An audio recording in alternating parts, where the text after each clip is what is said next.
So, one night I was taking a quick look through eBay and I ended up following a rather confusing listing, where I won a phone for 95p. This right here is, well, the phone I ordered off of eBay for around 95p, which is virtually $1 for you guys over in the States. And well, I ordered this with the knowledge that it was a phone, and it was also a Samsung, guessing from the blurry pictures. But then again, we didn't really have much information to go off with what model it could be, and all we knew was it was meant to be the colour red. But this isn't, this is very clearly the colour yellow, with some unfortunately brown dirt mixed in. Yes, that is indeed dirt. But what exactly did 95p get us? Well, we got a phone, we got the battery, we got the back part of the phone, and we also got, as I've already said before, some dirt. It's honestly quite surprising. And best of all is the writing all over the back. We have everything from broken, to dead phone, to bad phone spelt wrong on the back of the phone, which would lead me to believe that the phone is indeed dead, probably why it was so cheap. Not that they actually mentioned that in the listing, they only said it was lightly used. This is definitely not lightly used. But once we get past the utterly horrible condition of the phone, what did they actually send us? So, our 95p phone. Well, it appears to be a Samsung Galaxy Mini 2. So if you've watched one of my previous videos, I hope you're ready, because we love this weird era of phones where Samsung managed to oversaturate every area of the market with phones that were all borderline the same thing in one way or another.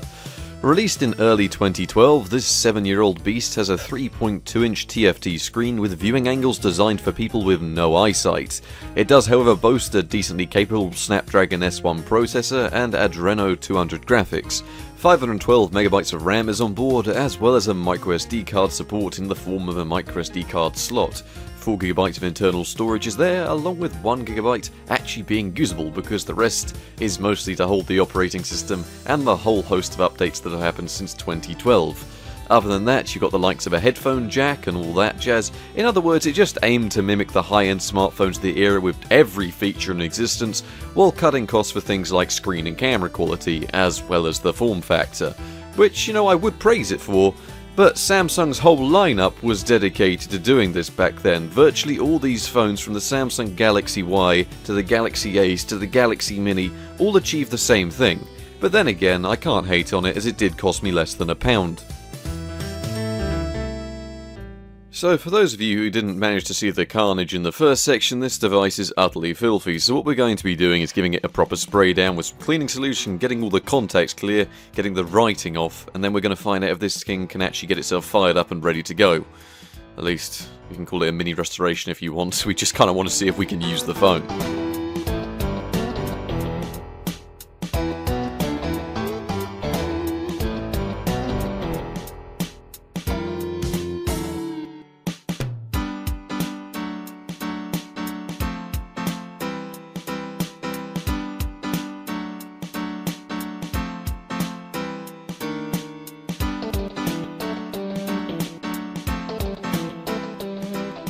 So with that all cleaned up, the next matter at hand is, does the phone actually work?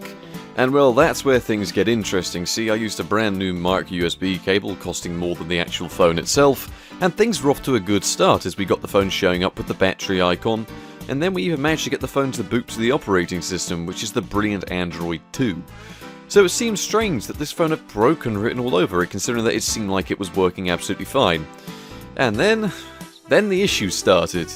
It started locking up, it started freezing, it started crashing, and don't even get me started on trying to change any options, that would crash the phone instantly.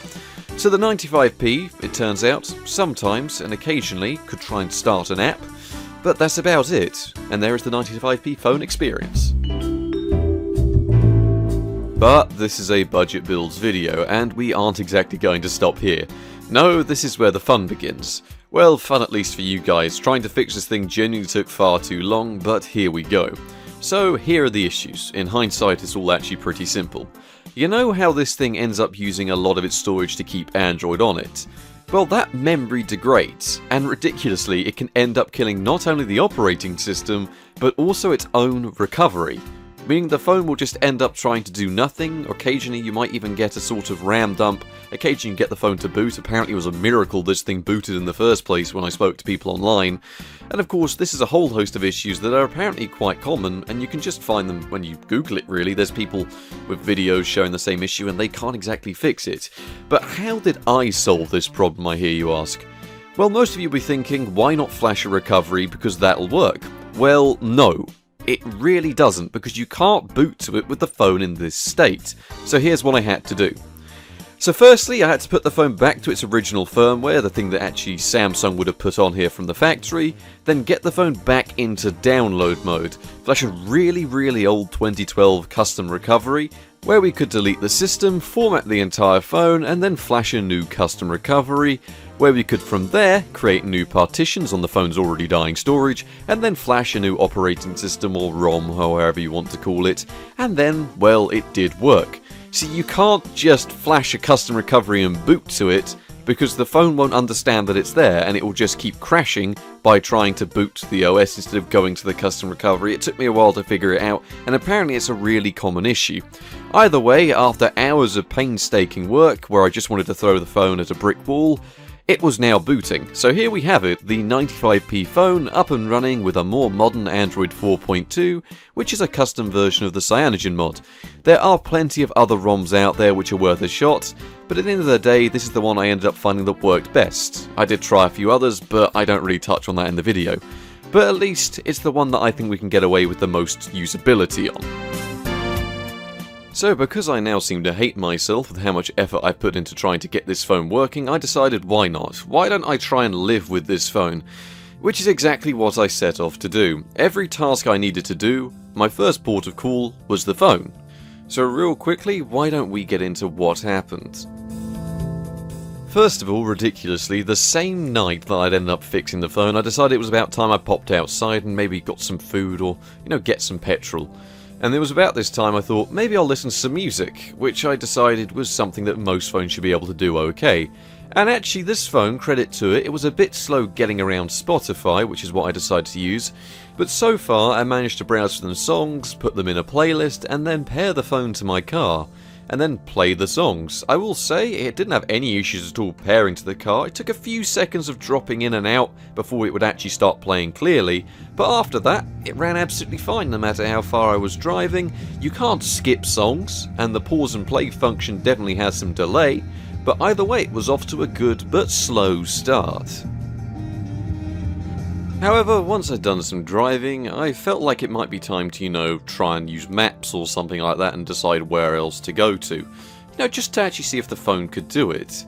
But the problem is, I needed to use Wi-Fi to do this, but the Wi-Fi strength on this phone is not a strong point. I mean, it's not bad, it's just that if you actually want to try and find some Wi-Fi sources when you're out and about, you can't use them, because you have to try and find directly where it's coming from. It just can't pick up these public signals very well. Other than that, on my day-to-day, I did try and use the camera, which worked okay from time to time, but even then, that's a bit of a stretch. You need to try and find the stock Samsung camera app, as it's a must for even attempting to use the camera, but we got a few decently nice shots off on it, but it's far from a point and shoot that can actually do anything. If it's moving, it's going to be a blurry image, so stick to rocks and scenery if you want to do anything like that camera-wise. App support, well, you've already seen me using a few different apps, but I didn't run into all too many issues other than the Play Store being so dreadfully slow. It didn't even pick up on the fact that I'd bought some apps with my account and was trying to get me to pay for them again, something that took a few restarts to fix. Other than that, though, it downloads most apps with no issues, but some apps that are relatively large will just off themselves once they start to install. So the Oddworld games, they didn't work. Web browsing, you really do need to find a better browser, as I opted for Firefox, as the others tended to slow me down quite a lot. Oh, and there were the words, browsing the web. It can actually do it, especially on the go, and I know that sounds relatively surprising. But it is very slow, it's lethargic, big sites will clog up the RAM and bring the phone to a crawl. In fact, you can hardly use the menus or actual Android at that point, and the small screen is definitely a challenge by today's standards with that very low resolution and very poor viewing angles. In fact, that's why it's so hard for me to film this. Still, for most of your basic needs, provided you've got access to a Wi-Fi signal or 3G, as it does actually support 3G, then you can get away with a little bit of web browsing. The rest of the basics, from alarm functions to even FM radio, all seem to do relatively fine. They're not very intensive to do, and I didn't have any other issues with it. But there's that age-old question that people are going to be asking if I don't test it. Can it actually run a few games? Because you guys love it when I try and run games on things that really shouldn't do.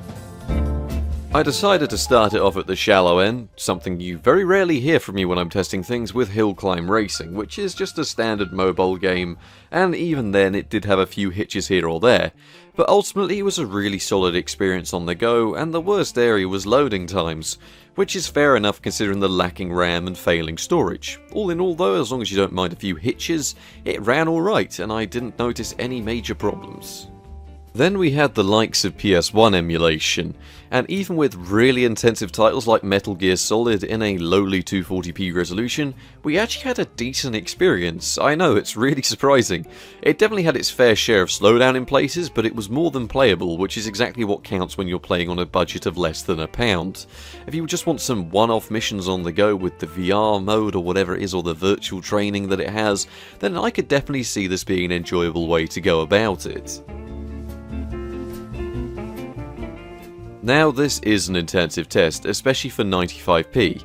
We have some full-on DS emulation, which ran pretty poor, but it did actually run. So there you have it, a modernish handheld running on a phone that costs less than the charging cable we're using. Genuinely impressive stuff, even if the phone struggles to function when this is going on. I'm not going to claim it was fully playable, but you could probably get away with a few simpler titles, maybe? So of course, when you test titles like Minecraft, it's no surprise that the intensive ones really don't work. In fact, according to a lot of people, it's a miracle I even got the game launching. It did take around 10 minutes to get this far, but you get the idea. Titles like that, well, they're definitely not playable on a 95p phone. In fact, it really struggled to even load the PNGs of the logo, so that really about says it all. You've got all your other areas which ran absolutely fine, older handhelds and consoles, which could see minor slowdown, which did work absolutely fine. In fact, the only other thing to test was the likes of YouTube, which did actually allow the modern app to be installed, but it was rather slow. I mean, I don't think I've ever seen the YouTube logo remain on screen for as long. Either way, media playback was actually doable on the phone, but you're probably better off going with a third-party solution, as the full YouTube app can tend to be a bit of a nightmare to use. But it did get it all done, and now the torment can be over. So, there we have it, the Samsung Galaxy Mini 2, or as I would rather call this video, I suffer with a 95p phone, which was as much fun to use as it was to fix. And let me tell you, it's a good thing that audio is edited in post, as yeah, it was not an enjoyable experience, but at least we figured out what goes wrong with them, and it was doable. So I will commend the little phone for what it actually did do. It managed to get through a few days in 2019 from media to entertainment, but it was slow. That's just the big takeaway from this. It's a rather solid little device for 95p, so I can't really complain, but I can say it was slow. And at least you fellas that watched this didn't have to figure out what was wrong with it. So, 95p phone, it worked. It's slow, it managed it. Thank you very much for watching. I hope you've enjoyed watching this little spin-off video, as I always like to pick up a cheap phone from time to time and try and save it. Good night. So, another one for the cheap tech series that I keep ending up doing, which is always fun to work on, other than this phone, which was a pain in the arse, but you can always like and subscribe for more like this, and I will catch you in the next one.